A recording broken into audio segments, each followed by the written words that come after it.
6 o'clock. Let's start, at least with the participants already here. So very warm welcome from my side to our IREB webinar today. My name is Stan Bühner. I'm the Managing Director of IREB and I'm your host today. But today it's not about me, so I'm very happy to welcome Carolina and Magda for our virtual event today. Magda will talk about collaboration and creating common goals by interacting departments. And Carolina is so kind, she will lead through the entire event and she will also do the moderation. So if you have any questions, please use the chat to just drop your question and we will try to moderate the question directly to the talk or at the end of the talk and whenever it fits. So maybe one last hint from my side before I hand over to Carolina. The webinar will be recorded and the recording will be available approximately within 7 days from now on YouTube. So, but I will inform you and everyone who has registered for this webinar as soon as the recording is available. That's all from my side. So enjoy this evening, handing over to Carolina shortly. Okay, so it's my time, right? Okay, welcome. So today we have a pleasure to host, to welcome Magda Fürlied. I'm pretty sure that you know who is Magda Fürlied. This is the Magda Fürlied from Scrum and Agile World. And today we are going to talk about, as you said, Stefan, as you can see on the screen, about collaborating. And what can I say? I remember when we started the discussion, Magda, we mentioned something like, well, one of the problems that we can see, maybe not on the project level, but at the, let's say, strategic level, at the more higher level, from the higher level perspective, is that sometimes we don't really understand what is the goal behind initiatives, behind projects, and we are just running things, trying to deliver something, not understanding the value, not understanding the purpose. In the worst case, the goals are maybe not in line or even conflicting. So that was the idea for the presentation. And I have the honor to welcome Magda with her presentation on this topic. So Magda, the stage is yours. Thank you. And you will be asking me questions also. So please also you can interrupt me to make it maybe more lively for and exciting for our users as well and our listeners. So hello everyone and welcome to today's exciting journey into the collaboration and creating common goals by interacting departments. So who am I? I'm Magdalena Fürlied, as both Stefan and Carolina mentioned. I'm actually a product and evidence-based management consultant, also agile business consultant, and I also run my own organization. And you can see me on magdalena.fürlied.com, agilespotlight.com. Also, I'm a speaker at conferences or webinars like today's webinar, and mentor and business agility coach. Sometimes I'm a lecturer. Sometimes also I'm an author of articles, an accredited professional Scrum trainer at scrum.org. And today, maybe, Carolina, I will share the agenda. Of course, as I mentioned before, interrupt me. I will also try to give you some space for questions. Yeah.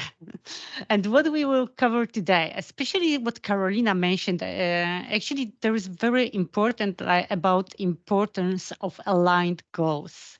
And we will cover also identifying common objectives and tools and frameworks that can help you and building kind of a collaborative culture. Okay, so let's start. So let's imagine two silos. Let's imagine two silos, but one, for example, product. So you have one product. Let's imagine an application, some application, or maybe a banking application, can be a banking application. And think about it like this is should be the common goal, should be common objective, but sometimes, especially in some environments, it's not. So think and reflect about your current situation, how it is in your current environment. when you have one product but two different silos. For example, this is like IT department and, for example, business department. And business department, they usually what they want. They want, for example, more revenue or return on investment. Like, for example, give us 30% more revenue. But IT department, they want, let's move to the newest technology, fancy technology. Fine. So there are completely different two directions. Can you see it? Like a revenue from the business perspective and, for example, new technology from the IT. For example, of course, it might be something different, but just reflect how it's in your situation. And when they are trying to be more familiar with the new nicest ever technology. And the second department, they wanted to gain more revenue. They are completely misaligned. And that's a very sad situation and very sad story, actually, because they don't have anything in common. There will be always some conflicts. There will be always some interdepartmental challenges and no collaborative success. Unfortunately, And also not. frustration, right? Frustration and I for blaming first. that, yeah, you business people, you don't understand us. And you Yeah, IT people, you don't understand the business. completely. So you haven't delivered what we wanted, and we wanted make money, and you just didn't deliver what we wanted. Actually, and I would ask always the question, where is the user or customer of both? Sometimes we have both users and customers of the solution. Where are they in this misalignment? They are omitted. Mostly they are omitted. And that's what is very frustrating.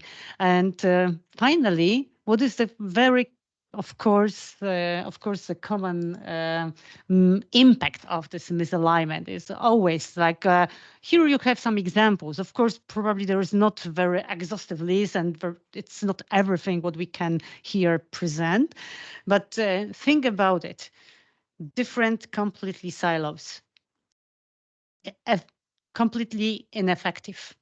Think about those conflicts. Think about misunderstandings. Think about that finally customers might be unhappy because we have completely different focus, completely different. It can be also a financial loss. Why? Because we don't deliver anything that is really valuable for our customers. So if it's not valuable, customers, they don't want it, they don't buy it or don't recommend it, or whatever your product is doing, they don't, it might be possible they don't use it. If they don't use it, no revenue. So you may have, or maybe yeah, go ahead. that we are delivering, but too late. So Or too late. Exactly. we Or were too so late. busy with our fights that we forget about the market, we forget about competitors, and we delivered finally too late. Yeah. And this alignment, and of course, company image decreases absolutely. So there are, and morale also may decrease. So people are frustrated. All people are frustrated, more from those business side. For example, this delivery department depends, regardless if it's IT or non-IT, it might happen in any kind of organization, and customers. So all people are frustrated. So this alignment within an organization can like ripple out in many ways. So please consider how it's in your environment. How can you perceive it, and what's blocking you to set up the common goal?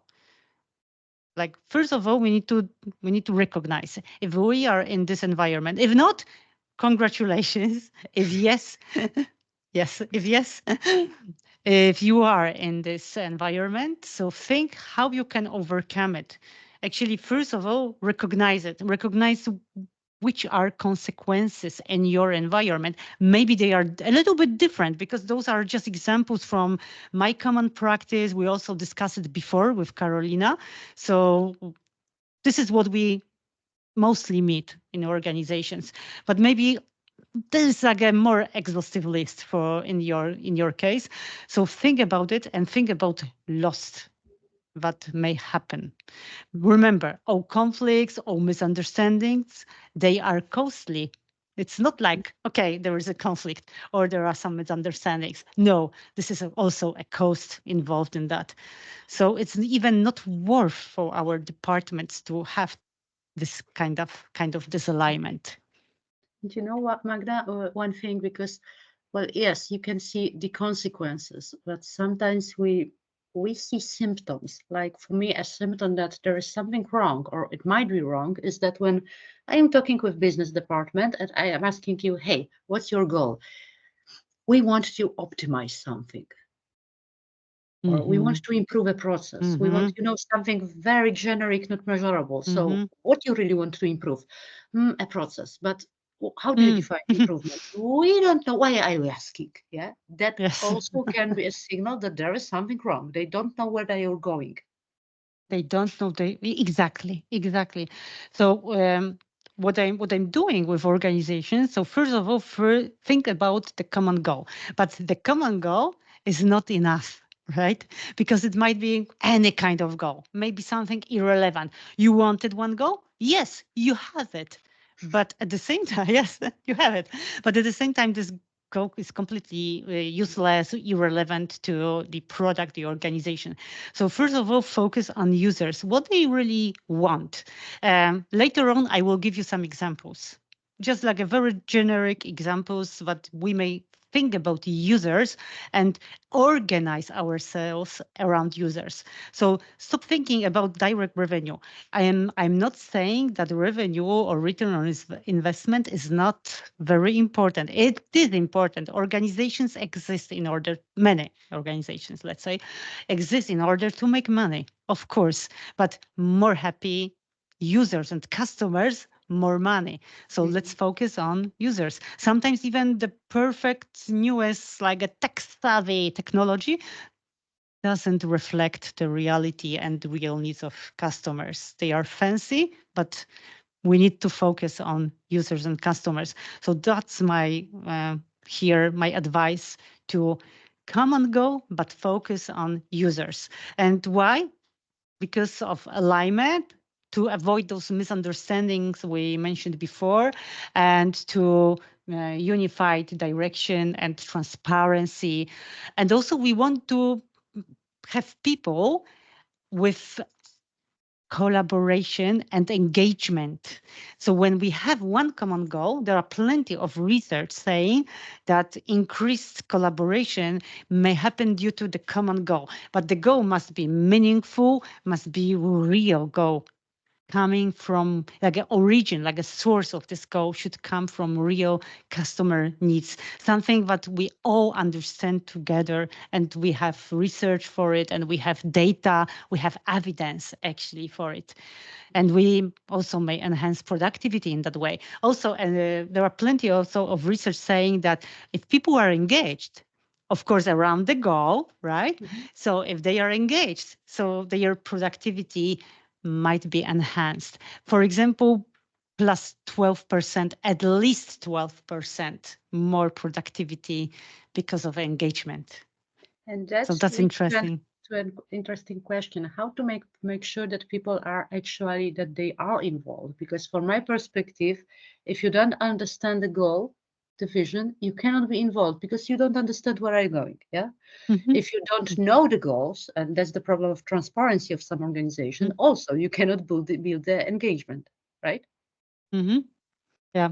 So what I'm always encouraging people to have together some very short workshops, like for example, product discovery or building together user personas or customer personas, and together validating with the real market, with the real users. So how to do it. For example, teams can, or some representatives from teams can observe users in their natural environment, how they are using our product, what they are doing with that, or having some prototyping with them.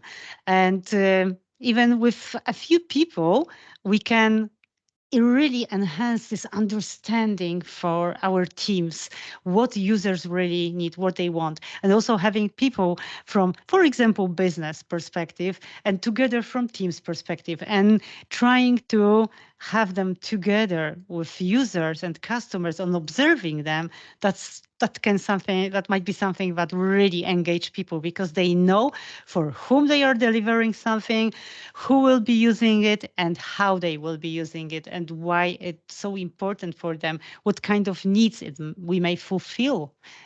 So that's kind of, and building trust, by the way.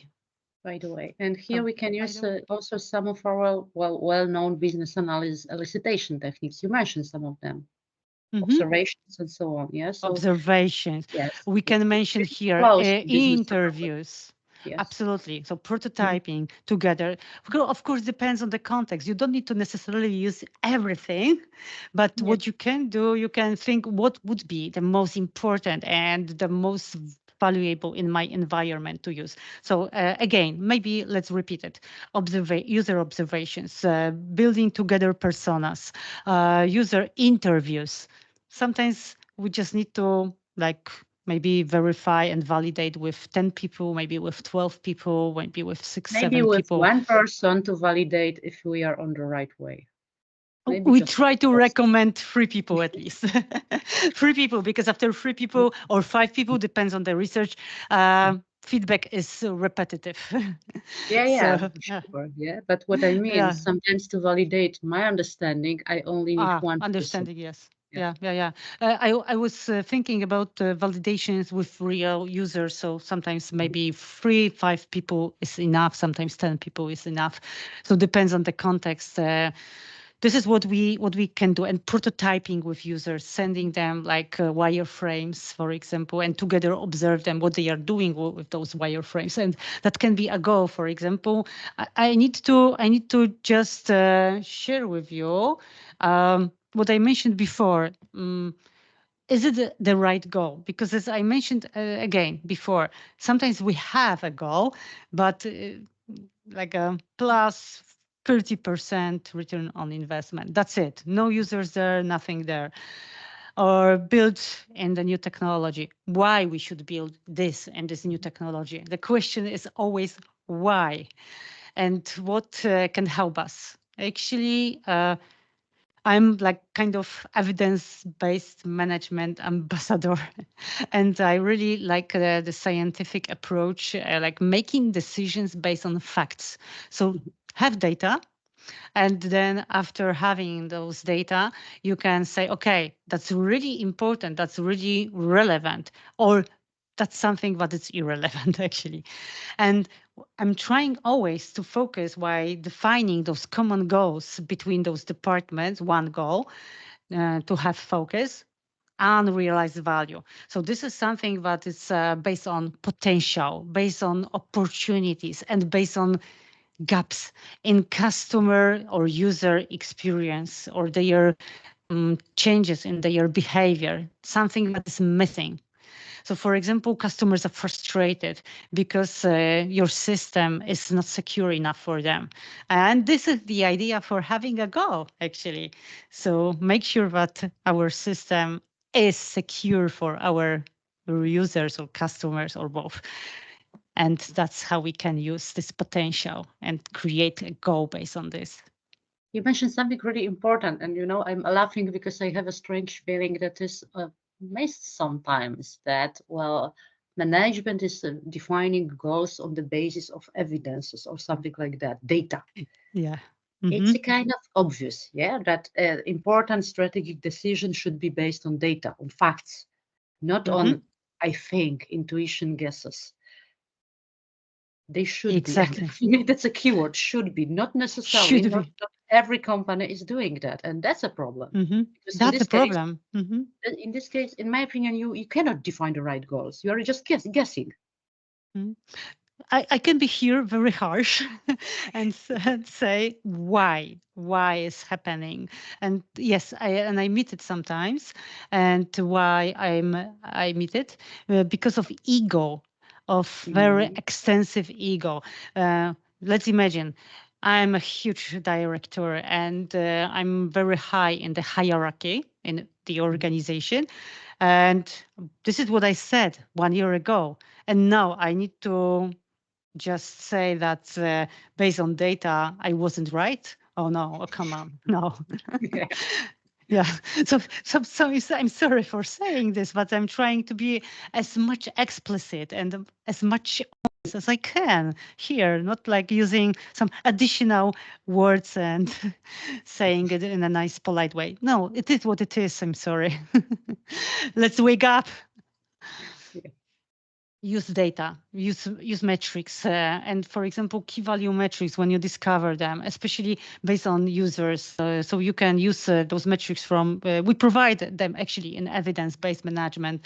And this is like a framework. It's for free, so just take a look at it and to just take a look at metrics and you can be inspired. Maybe in your environment, it can be a little bit different because you may have a different specific product. So maybe metrics may differ, just simple like that. But in general, when you can see some key value metrics, so you can be inspired what I can measure. First of all, measure users, their unrealized value, their end customers. So you need to differentiate, of course, to those groups if they are one group or customers is the separate group and users is another group that is separated. Or not, or they are the same group. So you need to define it, of course, and you need to measure their really unrealized value. That's just what would be my recommendation. I will have some examples. Like, for example, the first one, actually, I mentioned, like, for example, missing security for them. So they don't feel safe using our, for example, our product, our application, because that might be some issue with that, and they know it. So, and you may also use objective key results, very popular at this moment, OKRs for setting up the goal. But remember that this goal for me my advice should come from unrealized value. And then, for example, you can use objective key results, how to proceed with those goals. Also with evidence-based management, we have the structure and hierarchy of goals, like a strategic goal. We have a intermediate, for example, product goal, and we have tactical small goals for teams very, very, very fast in that timeline. I mean, so for example, this strategic goal can be something that can be applied for those two conflicting departments, like on the strategic level can be. That would be very helpful. One remark, if I may, regarding metrics and all the things related to metrics numbers. I'm a great fan of metrics because I believe that if you cannot select metric, if you cannot select define number that you want to monitor, you don't really understand what is interesting for you. But also I have an experience that very often we are trying to monitor actually maybe not wrong, but not relevant metrics. Exactly. We are focusing on things and we are making people frustrated and not supporting the change because the metric and actually the goal, the whole approach is established to achieve something that is not relevant, that takes resources, takes energy, and is not relevant. Exactly. So, for example, when we are focused only on number of items, like features or functionalities that are delivered, it says nothing exactly about only our delivery mindset and our delivering features. But does it mean that we delivered value? We don't know, actually. We don't know. We need to measure like a current value, like customer satisfaction. It is like the very generic term. Of course, if customers are happy with what we are delivering in details, we should measure it. If product is making money or not making money. Also, we can measure how long does it take us to deliver a new value, or how effective is our organization if we have plenty of bugs or technical debt, or maybe we have plenty of context switching. We can also measure that because this is something that can prevent us for delivering new value. And my favorite unrealized value, of course, like is there any potential what we can do for our customers and users. So there are plenty of metrics. You may take a look after this webinar and stay and decide if we are missing something. So like measuring only number of bugs or number of functionalities or how we are fast. So actually time to market only measuring, it's not enough. We need to have the broader picture. We need to have like the X-ray or MRI for our product to see the in general condition and how we are delivering this value and if there is any potential. That would require to understand the whole organization goals and contents. And this is again something that I, in many projects in organization, I am missing this perspective. Like, for example, we are focusing, and really, believe me, Magda, this is a real case, a kind of metric. How many user story I am able as a business analyst to create per day, really? What does it have to, what is the goal of this metric? Because for me, this metric is just purely stupid. Just stupid, and you can create even 100 user stories per day. And what? Yeah. And so what you can. The question is, if I'm seeing this kind of stupid metrics, and I really can see a lot of stupid metrics, that's crazy. That always raise the question: what we want to know actually? What's important information? What is the most important? If our customers are happy right now, if our organization, of course, is making money on it or cost saving, or can be different dimensions here and different factors here.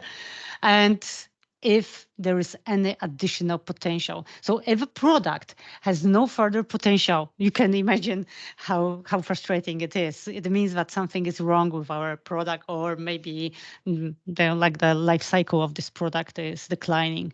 So we need to just verify if there is any additional potential and measure value, current value and future value, future market share and current market share. So what is the potential to gain more market?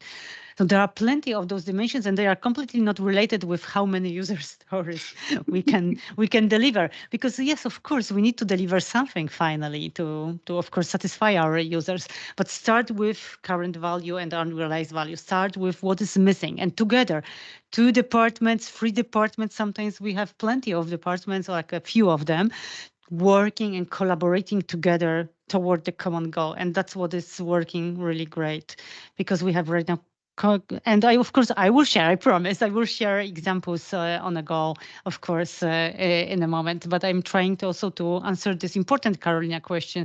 But delivering only like outputs, we call them outputs, like those user stories, features, whatever it is, like a just things that you produce, doesn't mean necessarily that you delivered value. We need to measure it. And there is a very interesting statistics that saying, and also I see it in my practice collaborating with organizations, that the majority of functionalities are not used by users because they don't need it, and they don't bring actually any revenue also to organizations, but it is like a complete lost. And that's why we are saying, Carolina, especially at the very beginning of this presentation, that not necessarily we should think about only misalignment, but also we need to think about lost, because misalignment can cause a loss and be costly. Okay, so maybe it's time for examples. What do you think, Carolina? Let's go for example. So one of just example, remember, it's not what you have to immediately apply in your environment. That can be one of the examples, and this is all about increasing customer satisfaction. For example, score, of course, measured more broadly than only than only surveys. So be careful with surveys. And for example, we need to measure it, of course, and 20% within next 2 months. But we need to know what should happen that can increase those customer satisfaction. Yeah. what we should know. So we need again have some interviews with customers. We need to have some observations, etc., etc.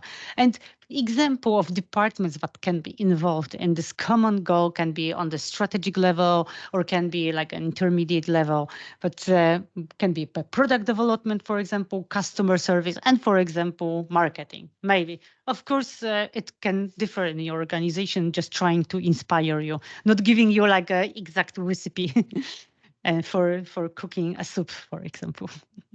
So not preparation of the soup, but just inspiration, what kind of soup you can have. You know what's nice when we are starting from goal from the beginning for me, because for me it's starting from the beginning, not from the middle, from let's create a story, let's create an application or whatever, but from the higher level layer. Then look, you have a goal, you know where are you going, and then you can understand who is needed to actually achieve this goal. So you're looking for departments, you are looking for responsibility, and that can help you to build the transparency as well, right? Mm-hmm. Yeah, exactly. And this is very so transparent, and everyone knows in the organization why it's happening, why we are delivering something like this, why is needed, for example, to verify and validate some users and talk to them. Why is so important? Sometimes people they just don't talk to users and customers, and that's also interesting.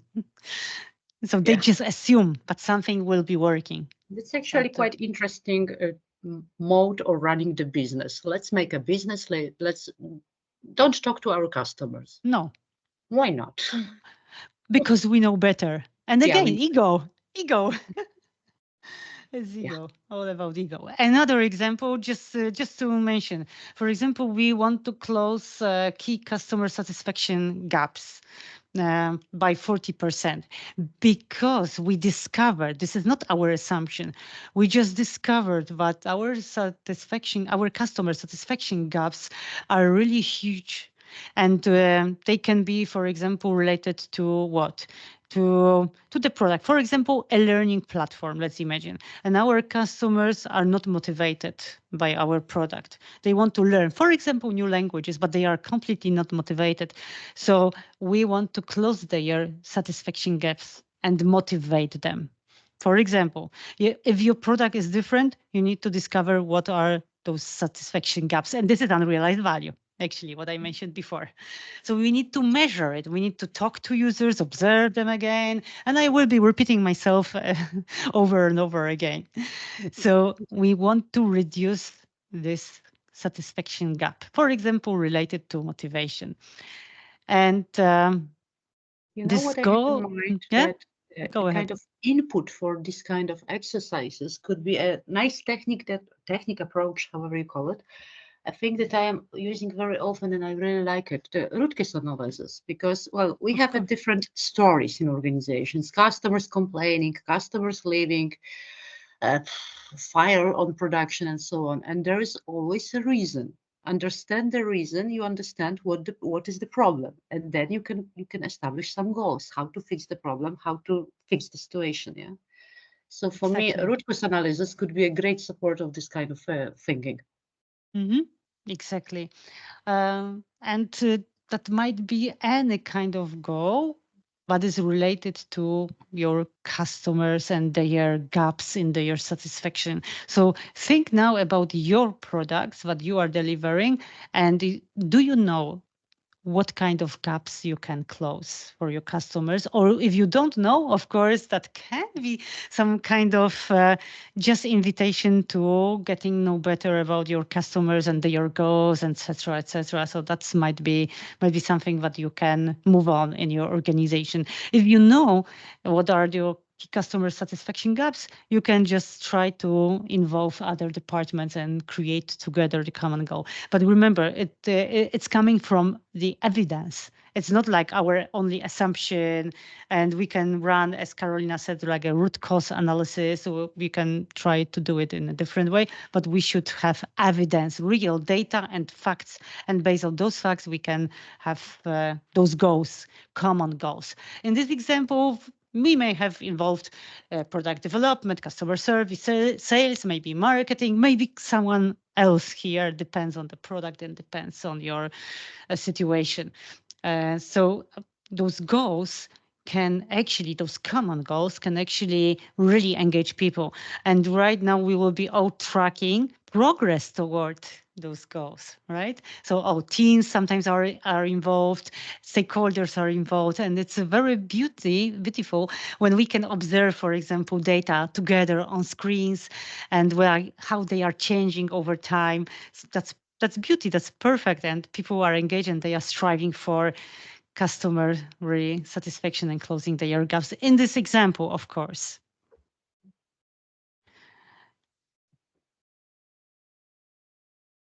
So Carolina, maybe we can just emphasize something here about goals and experimentations, if it's okay for us to move on. Yeah, sure, sure. Experimentations, hypotheses, assumptions. Well, we have everything like that when planning the goals, when running projects. For me, almost everything that we are doing is a kind of experiment because, well, I absolutely agree with you that we should base our decision on the facts. But the facts, for me, maybe my understanding is wrong.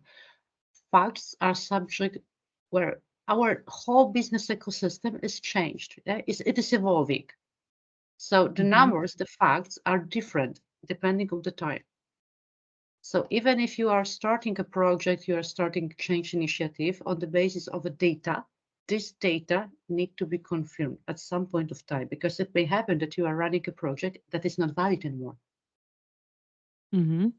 Yeah, so absolutely, we need to have like the confirmed data, not our assumptions. Maybe I will switch off a little bit for a while camera, just to because you don't see the big picture.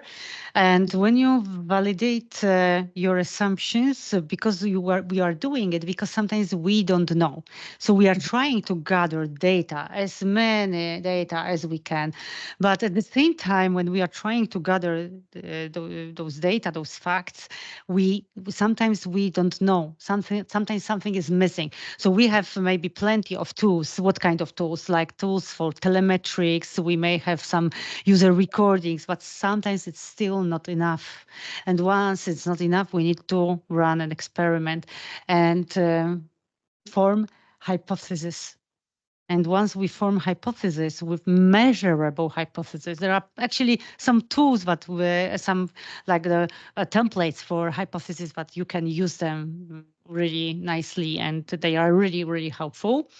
And run an experimentation. So you need to set up how many people we need to, for example, test. How this hypothesis should be maybe formulated in such kinds of words. What are they? Some range of users, etc. So plenty of things we need to think about it before we run an experiment. It should be not so time consuming and it should be low cost. However, requires some time for just thinking together about it. So what kind of experiment we want to run, what we would like to validate, what is missing in our data, and run an experiment and gather data, and you may have some direction if we are moving toward the right direction, or maybe we should pivot. Sometimes, yes, we should pivot and change the goal. And this is what actually is not covered in this presentation, so like not written, but we need to emphasize, Carolina, that sometimes after the experimentation, we can say, okay, it's not valuable for our users, nor for our customers, and we need to pivot. Yeah. In the worst case, the result of the experiment is, for me, no go. We had an assumption, we had a thesis. In real life, it appeared to have no potential for value. Let's kill it. Exactly. It's better to invest some amount of money for experiment and not to lose a lot of money in creating the whole idea that appeared to be just wrong. Yeah. Because not only we are wasting money, I'm looking at the problem, from the company perspective. You are investing money in this initiative, which means taking into consideration all the organization limitations. Yeah, you are investing in this initiative, which means that you are not investing in another. Exactly. And this is the matter of our choices. And when we don't have data, we have only just feelings, emotions, and assumptions, because this is what it is in organizations. Sometimes we are biased when making a decision, and we are biased because of our brains, and our emotional part of brain may make a choice, and even we are unconscious about it. That's why we need to have data, and that's why I'm striving so much for data, to have data to make a decision. And if we don't have data, let's experiment. And why it's cheaper? Let's say cheaper. Yeah, I said at the very beginning that I'm harsh sometimes. Yes, it's cheaper, low cost, because let's imagine you invested a few hours into experimentation, or you can deliver this whole perfect initiative or functionalities and spend months on it. So Exactly. few hours versus months. Mhm. Just simple calculation, even in time. But of course, I would always encourage you to recalculate it into money term. So for example, in dollars, in euros, in other kind of currency. Depends, You know, of course, on your country and money your is business. important, but sometimes what is also important are, let me call it, people motivation. Because let's be honest, people typically are not so stupid. Yeah. So if you Mhm. are running for a project, you are running a project, and you feel, you can see that it's the way to nothing. We will deliver nothing. What would be the Mhm. result? Sooner or later, good people will leave the company. Sorry, Sorry. that's a loss as well, right? Hmm. Yeah, exactly. So we have like maybe decreased engagement. It is quite kind of opposite to what we are right now trying to present. So decreased engagement. When we have this common goal, valuable goal, and people, they know what they are doing and why they are doing this, increased engagement we should have as a result. But when we have like this common misalignment, when we have those like a pretty goals that are completely different and focus on something that is meaningless and irrelevant, and people know it, people are not stupid, as you said, Carolina, so they will be leaving, decrease motivation, decrease engagement, and they will be leaving the company. So In the end, if we lose good people, we also lose customers sooner or later. sooner or later, and we kind of knowledge and skills we will be using, and we need to again recruit new people, and when we need to hire new people, we need to have time for their, of course, some kind of this probationary periods, etc. So that's not worth to do it from different points of view. So not only financial and money point of view, but also, as you mentioned, teams and in general, employees, customers, just not worth to do it. And when we see, so let's maybe focus on something positive this time. So let's impact on teams when we have this. Let's imagine we have this common goal. We have this perfect common goal, and those goals. Maybe I will come back just for a while to those examples. Can you note? Have you noticed? They are focused on customers or users, of course, can be, of course, both of them. I did it on purpose, very generic ones, but to show you that they are focused on users and or customers. And now, when we have this, and when people are involved and engaged, sometimes even to like working closely with those users and customers, or at least observing them, having some information, like a deeper information about their behaviors, what they are doing with our product. So this increased engagement is happening per se, and problem solving, and people are more creative. They are many times I've seen a situation that team members not from business side, not from product side, they just coming up with plenty of beautiful ideas, for features, for experimentation, also for some validation, what we can do with users and what we can try out with them and what might be for them valuable, but we need to, of course, validate it sooner or later. So also the sense of ownership and accountability increases. So that's what is also very interesting and very beautiful. Actually, I love it when I see this kind of energy in the teams and collaborating and between departments. Remember, we are saying not only about internal one small team, we are saying about interdepartmental collaboration. So it can be like a really small workshops for people and small meetings, but regular meetings to check the progress toward the goals to So what to you are observe it. saying, IT people, IT department and business department can collaborate peacefully. Yes, they can. They can. Yes, and it requires kind of maturity and understanding.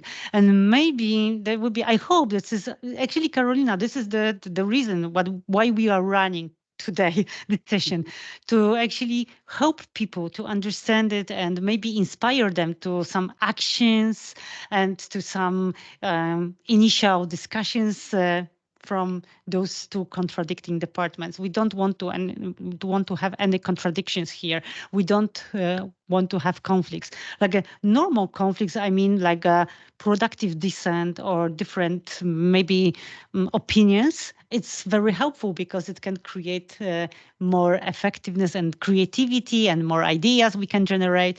But finally, we should meet on the same page, and this is what we would love to do today, like inspire people. If you have the similar problem, if not, as I said, Carolina, congratulations.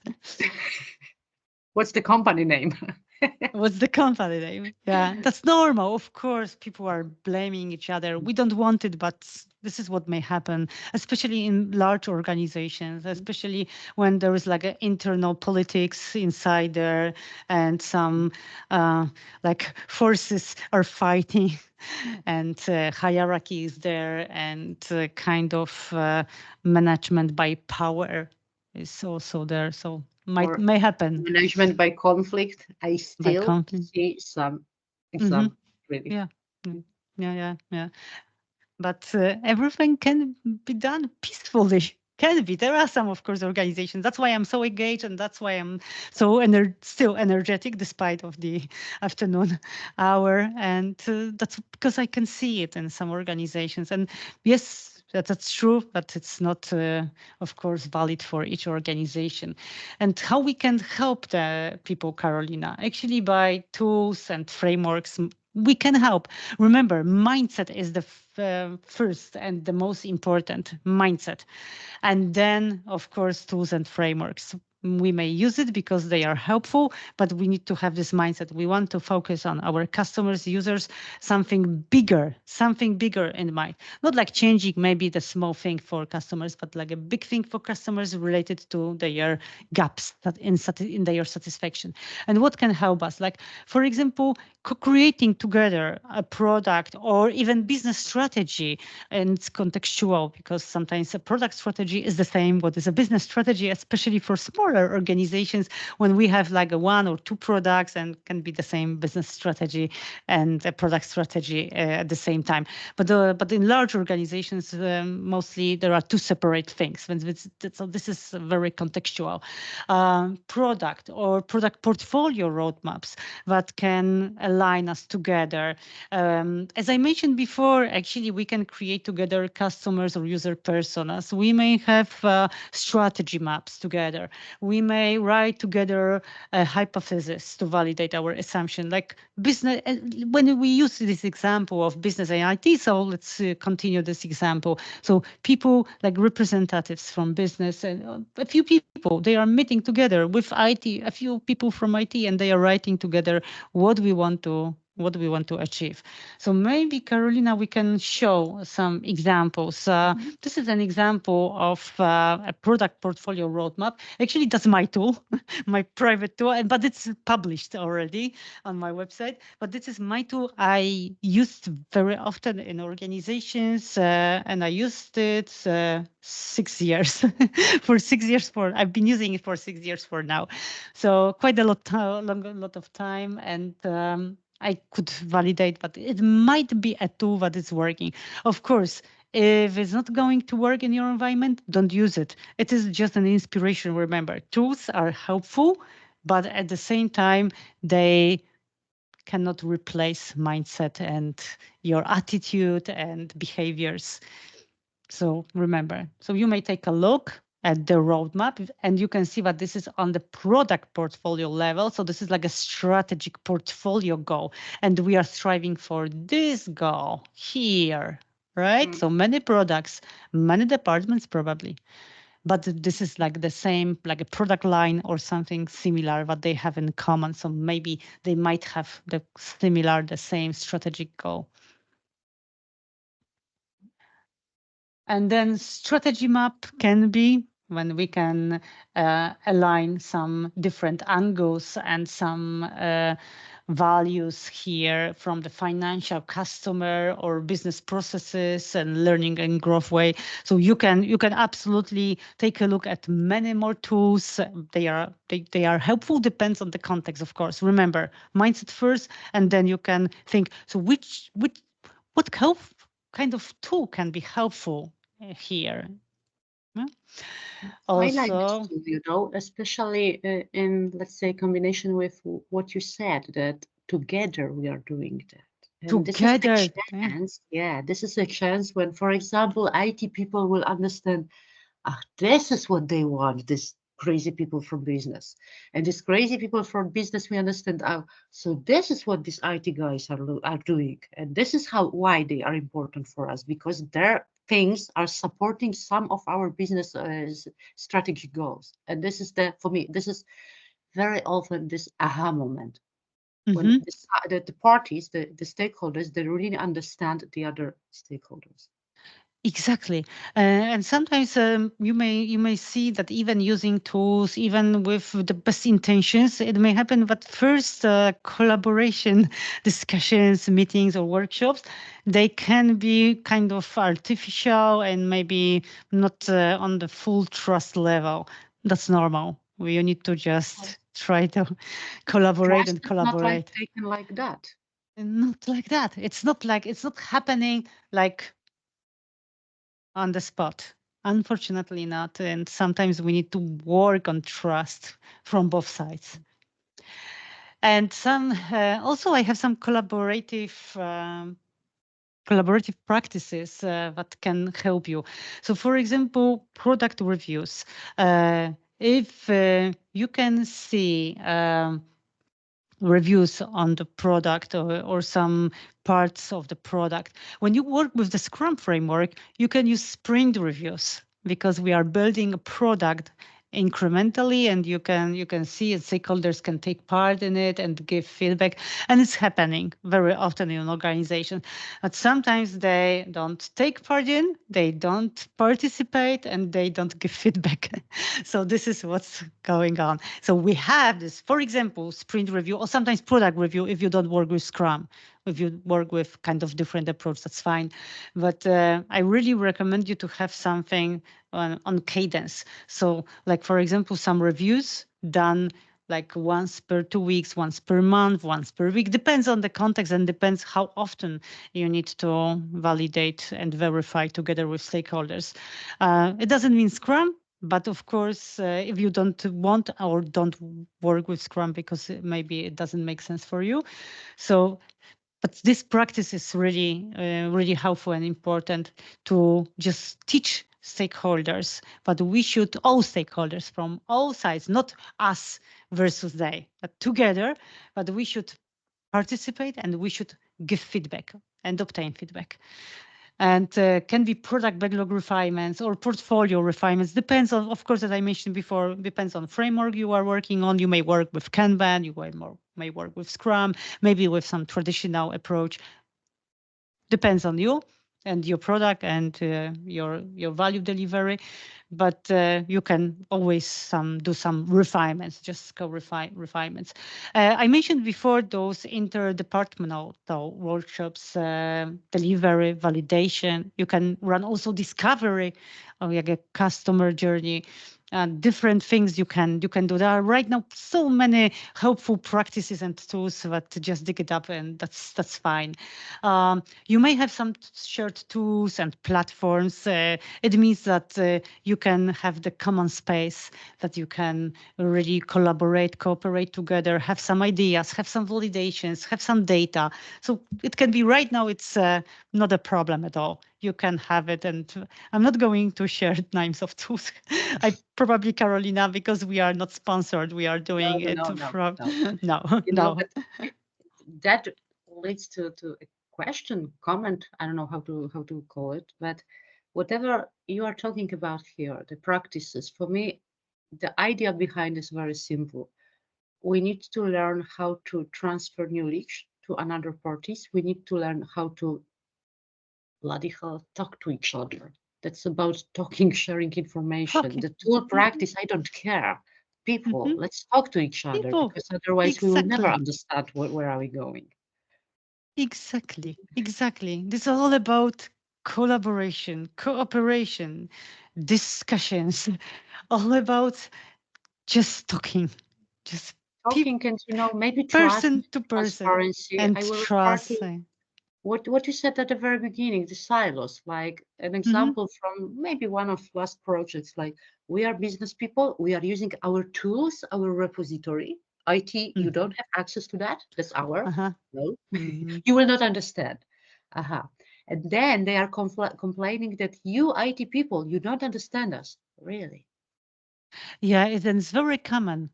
And even that's why I'm saying, but shared tools, they are just tools, as we mentioned, but they can help just consolidate together people and trying to bring them together and trying to say that, okay, right now we are together. Even the tool is not a problem, because yes, in the past that was a problem. We don't have access to your tool, and we have access to your tool, but we don't. It's etc. It's not about tools. It's about, I think, it's the next about topic that you want to mention is about the mindset, actually. Exactly. Yeah.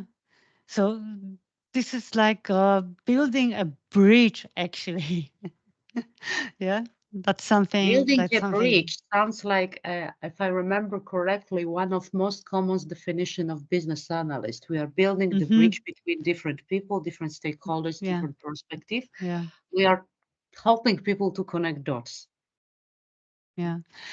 Exactly. And we this is just like the essence of a collaborative culture in an organization. And this is what we strive to create, this environment when we have open communication and mutual respect. We have like a shared vision, or we have those common goals I mentioned before.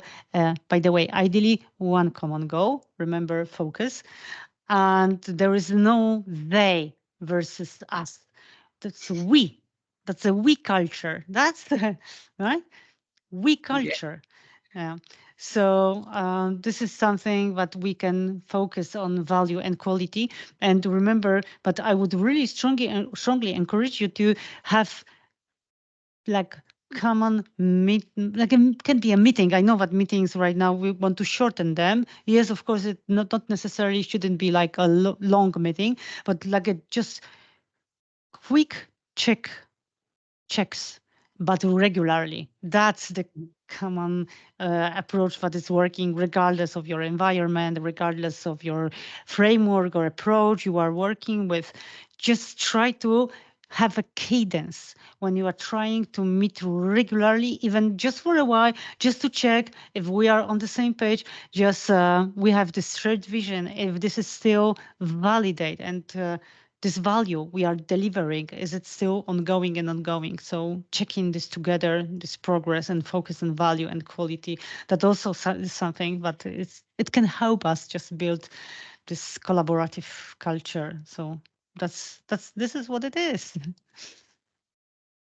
So If I may I add, believe frequent meeting is not necessarily once per year. exactly. Exactly. So this cadence, it shouldn't be like once per year. Yeah. No, it's not enough. And try to be as much honest as you can in what you are trying to do. Oh, Try that's to. a long story, Magda, because for Mhm, me, being honest also means that I am honest, I have a courage, and I am okay to mhm, say I was wrong. mhm. Exactly. Yes. And say I was wrong. Yeah. And it requires like a no blaming culture. Yes. Exactly. I believe we are just in time, Yeah, Carolina, we are exactly in time. because So, Magda, one or two sentences as a summary. Yeah, the main topic was about, well, how to learn to talk to each other, how to try to understand what are we going to as an organization, not projects or not exactly, departments. Yeah. So, what can you exactly. advise? So think, what is just reflect, answer yourself your questions. What about my environment? Is it collaborative or not cooperating a lot? So depends on the context. Try to answer those questions. What is missing? And maybe you want to come back to this presentation. Maybe there are some. Of course, there is not everything, because we in 1 hour we couldn't cover everything, of course, but it's like a broad topic. But maybe we gave you just some inspiration. So think about it, what you can improve in your environment, and what are kinds of goals together, mutual goals you can create together with other departments. That's it. Of course not that's it, but for now That's that's the it. start. Yeah, that's Mhm. the start. Yeah, Yeah. just a start. What can I add? You can reach Magda on LinkedIn. I did it. As you can see, we are talking right now. So you can reach Magda on LinkedIn or you through your website, yeah, and discuss with her if you have any further questions or concerns, or you would like a concern, or you would just like to talk. Yeah. Stan, welcome back. Yes, I'm back. Thank you, Magda, for this really interesting presentation and discussion you had with Carolina. It was really inspiring, and I hope also the participants really liked the discussion. I did, indeed. We also have a thank you from one of the participants already I've seen in the chat. So really, thank you from my side. Maybe we get the opportunity to get you once more this year, next year, for another session, for a webinar. And as mentioned in the very beginning, the recording of the session is recorded. The recording will be available by next week. So stay tuned. I will let you know as soon as the recording is available. And I hope you will join us in one of our other sessions with IREB or webinars or roundtables. And thank you very much and have a nice evening.